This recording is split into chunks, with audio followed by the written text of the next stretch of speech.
Tô lembrando da minha vida acadêmica que foi muito importante, é importante, tenho um puto orgulho, me dá robustez pra ser quem eu sou, mas infelizmente, olha só, hoje o aluno que entra numa faculdade, pensa assim, ó, se liga, o cara fala assim, ó, o cara tá com 16 anos, daí fala assim, porra, e aí moleque, vai fazer faculdade? Vou.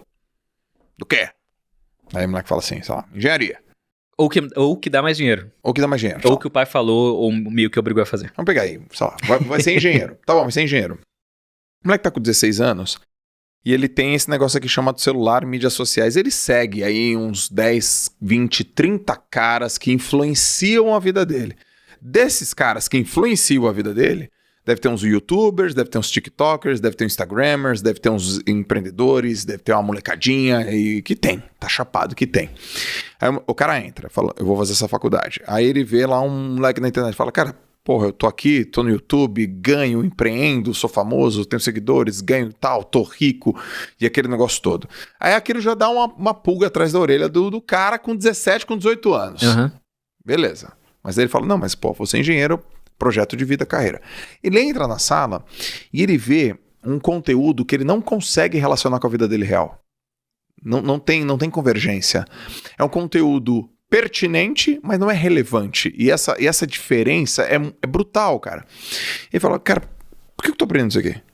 O professor, na outra ponta, ele é um professor que talvez esteja cansado, que passou por uma transformação radical de Covid e que teve que dar aula online e ele não está preparado porque as faculdades não estiveram, talvez não estão preparadas para ter esse argumento, esse trejeito online.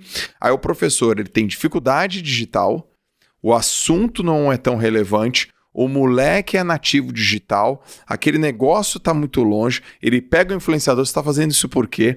Em um ano a vida daquele influenciador muda da água pro vinho, o cara fala, vou ficar 5 anos. Entendeu a confusão? É uma doideira.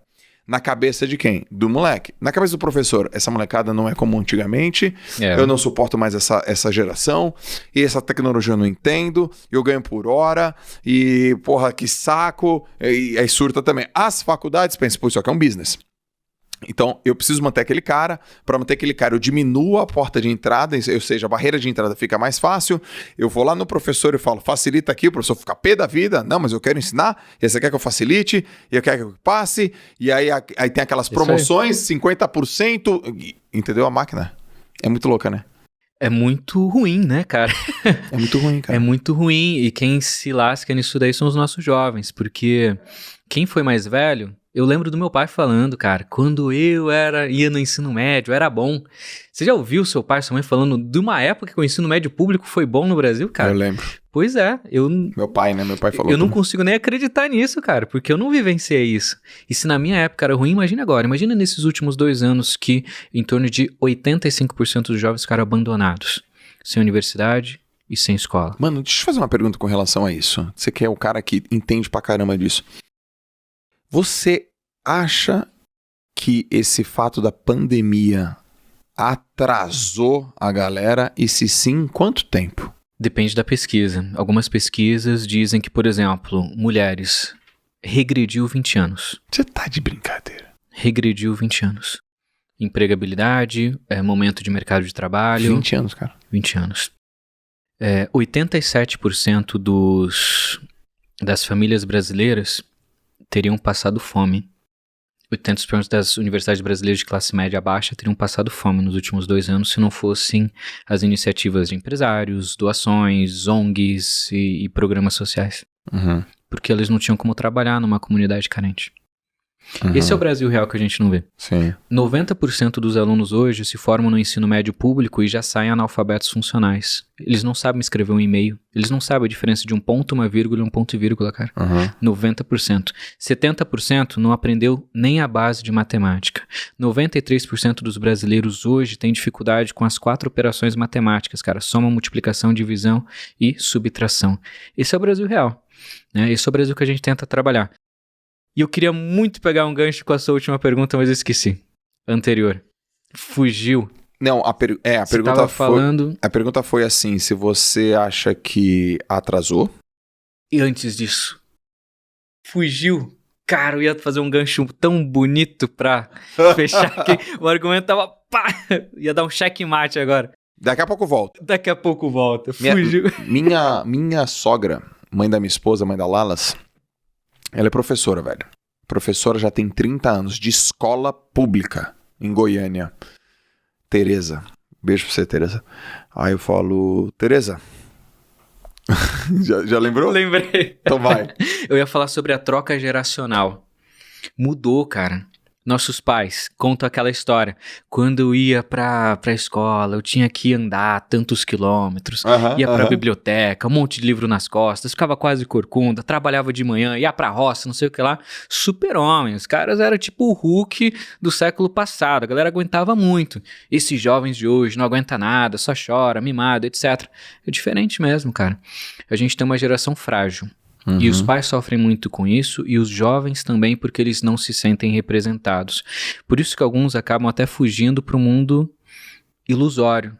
Videogame, série e computador. E não vivem o mundo real, porque o mundo real é difícil demais. Sim. O mundo das séries, videogame e computador é mais fácil. Por que isso acontece, cara? Porque eles já nasceram numa geração em que você não precisa ler um livro para aprender algo. Você pode pesquisar no Google. E ao invés de você ficar uma semana lendo um livro, você pode aprender aquela peça, aquela gota de informação em menos de um segundo com o Google. Você não precisa mais cozinhar, cara, ficar uma hora ali cozinhando com a galera ou fazendo um churrasco durante uma tarde. Cara, liga pro iFood, em 30 minutos tá na sua casa. Sim. Você não precisa mais aprender a dirigir, cara. Você pode pedir um Uber. A geração, ela tá acostumada com coisas muito rápidas. E aí tem diversos transtornos que envolvem isso. Aumento de ansiedade, aumento de depressão. Isso é uma pesquisa recentemente falando que essa próxima geração agora, que tem entre 15 a 30 anos, vai ser a geração mais pobre e com menos saúde. Mais pobre com menos saúde que a geração anterior. Sim. De quem tem 35 anos, né? Quem tem mais de 30 ou 35 anos, né? Então, essa troca geracional afetou muito a galera. E como eles acham que tudo é muito rápido, eles dão Ctrl+C, Ctrl+V disso para a vida inteira. Quero ter sucesso. Mas eu não quero ficar 30 anos trabalhando. Eu quero ter R$1 milhão com 14 anos. Eu quero aprender a tocar piano. Mas eu não quero ficar 10 anos no conservatório. Eu quero aprender a tocar em 6 meses. Tomoto aprendeu inglês em 3 meses. Vou aprender também. Por outro lado, é uma geração tão inocente, cara, porque teve todo esse acesso. Uma pessoa foi a exceção que conquistou. Eles querem ser a exceção. Eles não querem ser a regra. Sim. Eles acabam procrastinando, porque eles percebem que a vida real é muito diferente dessa vida imaginária que eles criaram na vida deles. Por isso, a alta taxa de ansiedade, a alta taxa de depressão, a alta taxa da desistência dos próprios sonhos. Eu sonho, e esse meu sonho, só de eu ver outra pessoa conquistando, um blogueiro conquistando, me dá pequenas gotas de dopamina. Sim. É muito mais gostoso e prazeroso do que eu me esforçar e mergulhar num oceano de sucesso. Só ver aquela gota do outro conquistando é suficiente pra mim.